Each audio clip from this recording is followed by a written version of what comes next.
여러분 안녕하십니까? 사주 상담사 장세진입니다. 사람이 살아가는 과정에서 돈과 재물이 차지하는 비중과 역할은 굳이 여러 말하지 않아도 매우 중요한 역할을 하게 됩니다. 돈이란 단지 하나의 환경에 영향을 미치지 않고 다양하게 자신에게 영향을 주거나 관심일 수밖에 없습니다. 오늘의 영상은 부자사주 구분하는 법에 대해서 살펴보겠습니다. 돈은 어느 환경에서 차지하는 삶의 환경에 많은 영향을 받게 됩니다. 예를 들면 돈과 가장 크게 연관되는 것들은 안정적인 환경, 건강, 가정생활 등이 되는데요. 어느 것 하나 중요하지 않은 것이 없습니다. 돈을 갖게 되면 대체로 이런 환경에서 비교적 안정을 누리지만 그렇지 못한 경우는 반대가 되는 경우가 많습니다. 물론 자신의 역량이 아닌 부모님이나 타인의 환경으로 조건이 갖춰지는 경우는 제외해야 합니다. 부자의 기준은 사회에서 보는 관점과 개인이 보는 관점에서 달라질 수 있는데요. 그 기준을 정하기는 다소 애매합니다만 오늘은 사회적인 역량으로 살펴본다는 점 참고하시기 바랍니다.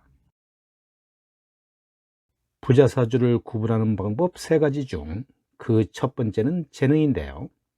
여기서 말하는 재능이란 사주를 구성하는 역할 가운데 식신 혹은 상관이 있어야 한다는 의미입니다. 이것을 일간이 가진 능력과 재능을 발휘하는 수단을 말하는데요. 예전에는 식상을 식복이라 하기도 했습니다.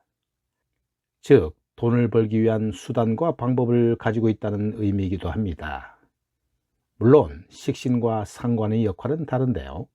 이것은 어느 분야, 어느 역할에 따라 다르지만 어느 것이 더 좋고 나쁨은 아닙니다.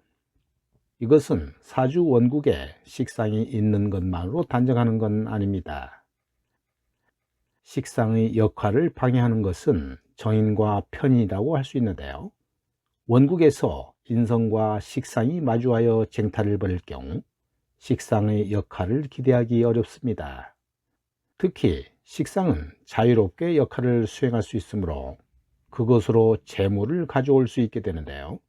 이렇게 연관지어 보면 자영업 등 가지고 있는 능력과 재능을 바탕으로 스스로 개척하는 분야에 해당합니다. 다만 이런 조건과 환경이 행운에서도 방해하지 않아야 하는데요. 대운과 세운에서는 일간이 부족한 경우 일간을 도와주고 식상이 역량이 부족한 경우라면 식상을 돕는 운에서는 더욱 발전하게 될 것입니다. 두 번째는 사주 내 재물 그릇의 크기는 어느 정도인가입니다. 그렇다고 재성이 많으면 좋고 재성이 적으면 나쁘다는 것은 결코 아닌데요. 모든 것은 적당한 것이 오히려 좋은 것이며 더 중요한 것은 가질 수 있는 능력입니다. 재물을 담을 그릇의 크기를 보는 관점은 2가지인데요. 하나는 식상의 능력을 발휘하여 가져오는 것입니다. 이때는 식상이 사주 원국에서 차지하는 비중과 재물의 역할이 서로 비슷해야 하는데요. 재물을 담을 그릇은 크지만 막상 재물을 가져오는 식상의 역할이 부족하면 그릇을 채우는 과정이 순탄치 않습니다. 이런 경우 계획한 목표에 비해 결과는 초라한 경우인데요. 그 이유는 과정보다는 결과에만 집중한 이유입니다. 반대로 재물을 가져오는 역할을 포크레인에 비유할 때 재물을 담는 그릇을 작은 바구니라고 한다면 이때 재물을 엉뚱한 곳에 버리는 것과 같습니다. 설령 큰 재물을 갖는 능력은 있을지 모르지만 엉뚱하게 재물이 없어지니까 주위에서 가져가거나 자신의 무분별한 돈 관리로 인해 모으지 못하는 것입니다. 하지만 자신의 삶에 미치는 영향은 어느 것 하나 만족하지 못하거나 불안정한 환경이 되는 경우가 많습니다. 이 경우는 재물을 얻는 방법을 바꿔야 하는데요. 혼자서 계획하고 준비하는 것보다는 함께 동업이나 협업하여 재물을 쪼개어 가지고 와야 합니다. 그런데 이런 경우에 해당하는 사람일수록 재물을 보는 남다른 재능을 가지고 있는 경우가 많습니다.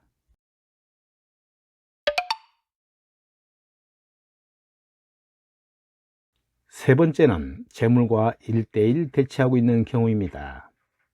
1대1 대치한다는 의미는 일간과 재물이 서로 세력의 균형이 비슷한 경우를 말하는데요.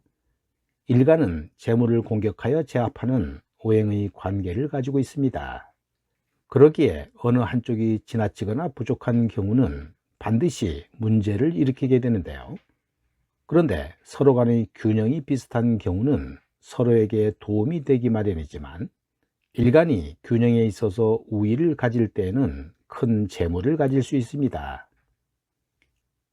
일간은 식상이 존재하지 않으면 직접 재물을 공격하기 때문에 반드시 서로 간의 균형을 갖춰야 합니다. 그렇지 않으면 일간이 재물을 박살내게 되는데요. 이렇게 되면 재물은커녕 주위 환경마저 엉망이 되어버립니다. 반대로 재물은 일간으로부터 다스림을 받는 것이 당연하지만, 일간이 허약하면 오히려 일간을 무시하게 되니까 이것이 곧 사주 주인공에게 영향을 미치게 돼서 큰 염려와 걱정이 따르게 됩니다. 이런 경우는 큰 재물을 한 번에 오고 가는 일에 많이 종사하게 되는데요. 예를 들면 투자에 연관지어 부동산이나 주식 등이 많으며, 때로는 투기성을 갖는 경우도 많습니다. 지금까지 부자사주 구분하는 방법에 대해서 알아봤습니다.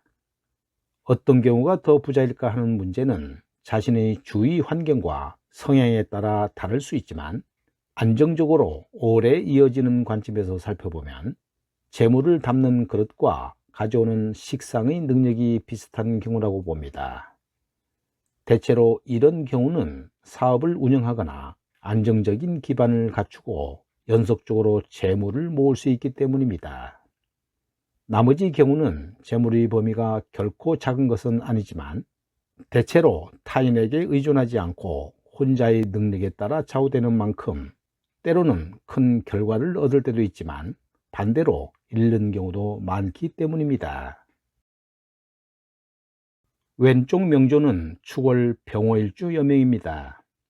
축토 상관 지장 간에 신금 정제가 숨어 있는데요.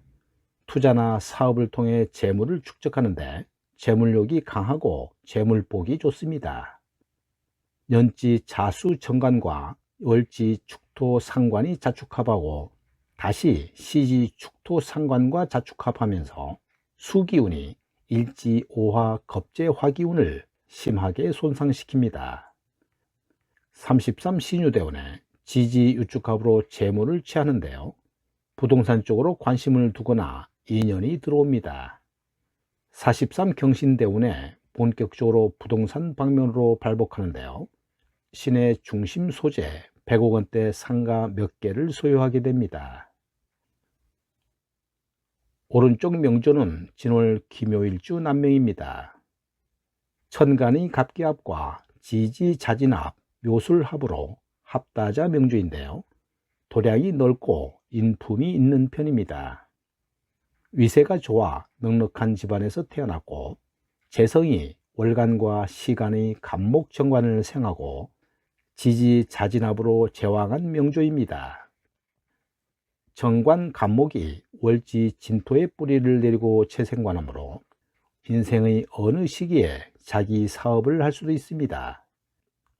36 무신대운에 본격적으로 자기 사업을 하면서 돈을 잘 벌게 되는데요. 이 대운에 직장 갑목이 천간 무토와 부딪히고 지지 신자집 삼합수국으로 재물의 기운이 왕하게 작용하면서 투자나 사업에 눈을 돌리게 됩니다. 오늘 영상은 여기까지입니다. 여러분 감사합니다.